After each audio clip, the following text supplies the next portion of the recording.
Hello, beautiful souls, and welcome to my podcast, Mindful Drinking for Women and Men, which is about exactly that.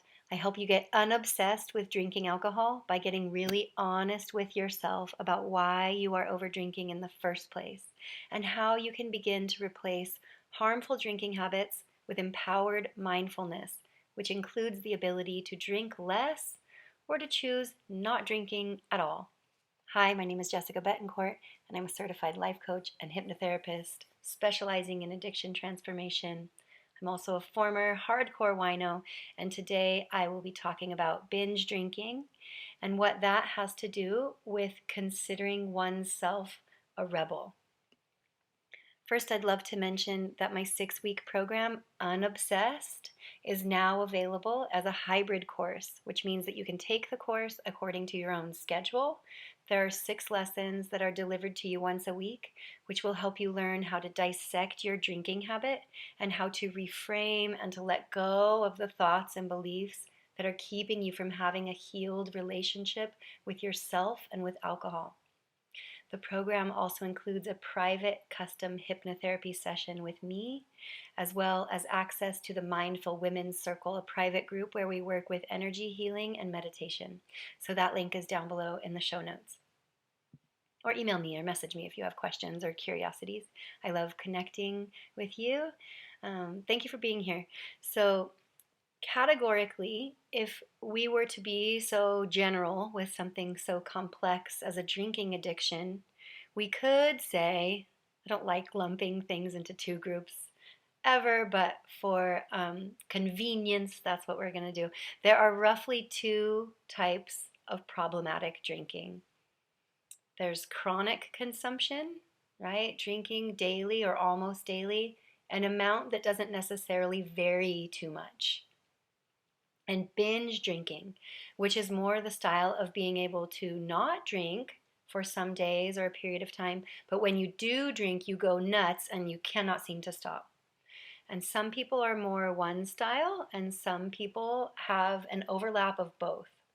And I was more of a yes and type of gal. That's an improv joke if you're a theater nerd.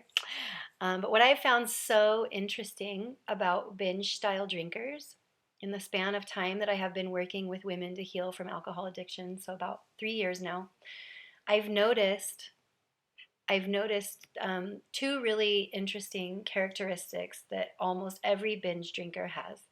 And that is that binge drinkers tend to put more restraints and restrictions on themselves when they are not drinking or when they're about to go drink. They set themselves up with like statutes of limitations and rules and regulations and some code of ethics that they're going to adhere by. And that can apply to drinking, but it may also apply in other areas of life, so perhaps with food or exercise. And B, they tend to identify themselves as a rebel or as a rebellious type, or they were that way in earlier life. Now, maybe this applies to you and maybe it doesn't, but I'm just going to air out my theory here, and I would love to hear what you think. So let's look at a case study. I had a client, let's call her Sarah, and Sarah was the youngest child of 4. Her older siblings were a bit more conservative and they had more traditional careers, or so it would seem. And their father was a doctor and their mother was a socialite.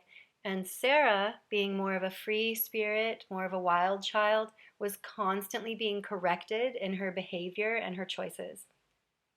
So she started using drinking at a young age, drinking and using, as a way to defy her parents and to prove that she could, in fact, do whatever she wanted. And the more that they punished her, the more that she used, the more that she drank. And when she moved away from her parents, she continued to use and drink.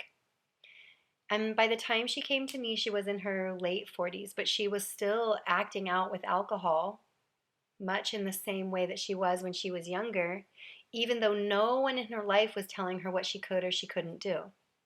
Right? She was married, she had kids, she had a successful career. So it's interesting how the voices in our head do not all belong to us. And we can end up feeling like we're fighting with ourselves.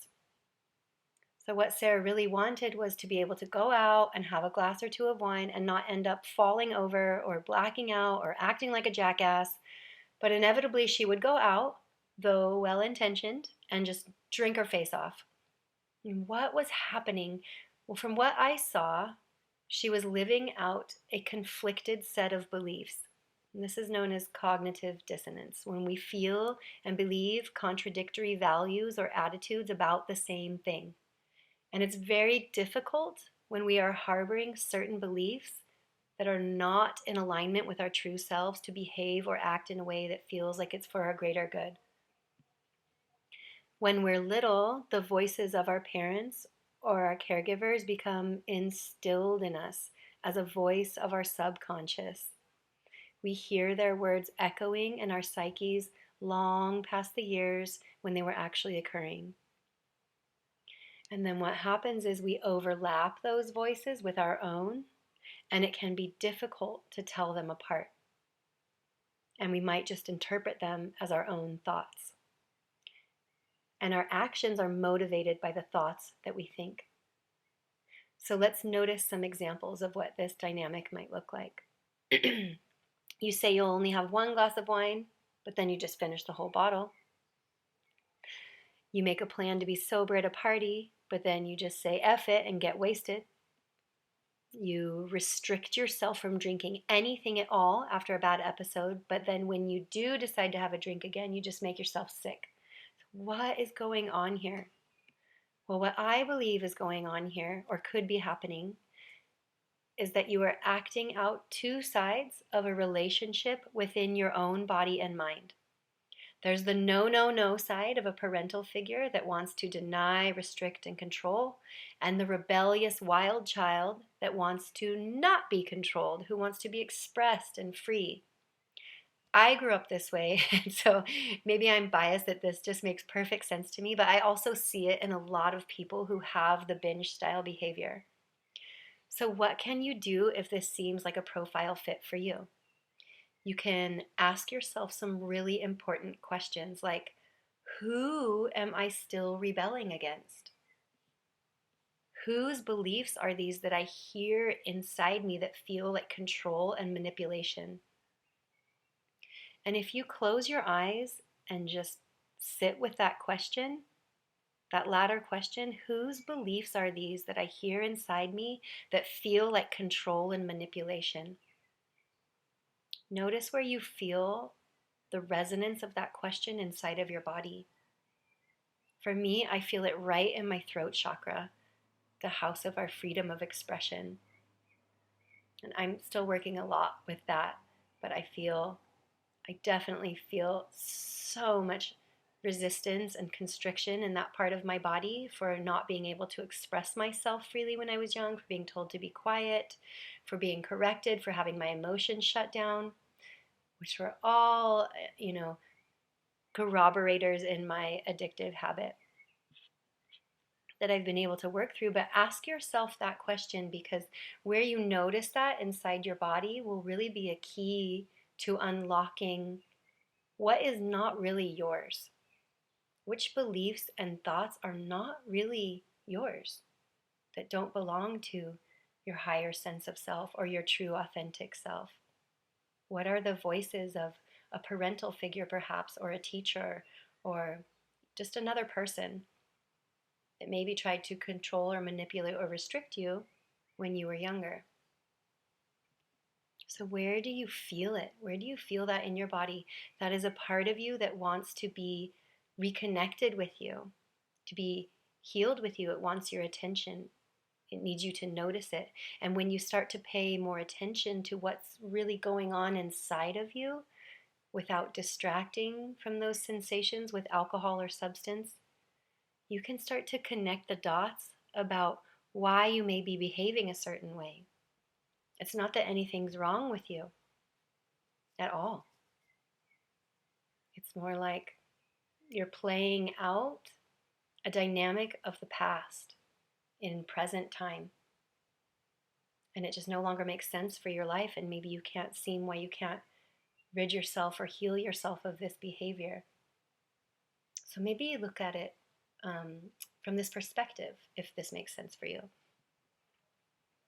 So if you're a binge drinker, you can re-acknowledge the younger part of you that just doesn't want to be controlled. Nobody wants to be controlled, but the part of you that wants to experience the bliss of feral freedom. And how else might you be able to achieve that feeling without rebelling with alcohol? You're older and wiser now. You have so many more resources. You are free. How much can you acknowledge that? And another thing that you might try on is telling yourself that you can do what you want. So what do you really want for you? Not what did your parents want for you or your caregivers want for you or what did anybody else want for you? What do you want for you and how can you get that for yourself? Who is there to rebel against? Who are you rebelling against? And I think in a lot of rebellious behavior, it looks like self-sabotage. It looks like turning on ourselves. It looks like trying to punish somebody else by hurting ourselves. That's sometimes what I think rebellion does. So you might look at your life and wonder, who are you trying to punish by hurting yourself? So notice where your drinking is actually putting energy on other people. And if that is the case, if you're trying to punish somebody else by hurting yourself, or you're repeating that behavior from the past, you're putting so much energy out to another person. Like, is this to punish someone? Like your mom or your dad or someone from the past? Is this reckless rebellion? And rebels want freedom. Rebels want to feel free. So how can you achieve the sense of freedom without self-harming? Those are the questions I'll leave you with for today. I'm going to go get acupuncture and she electrocutes me as well. And I'm very excited about that. So thank you for tuning in today. I hope you have an epic day. And as always, be kind to yourself.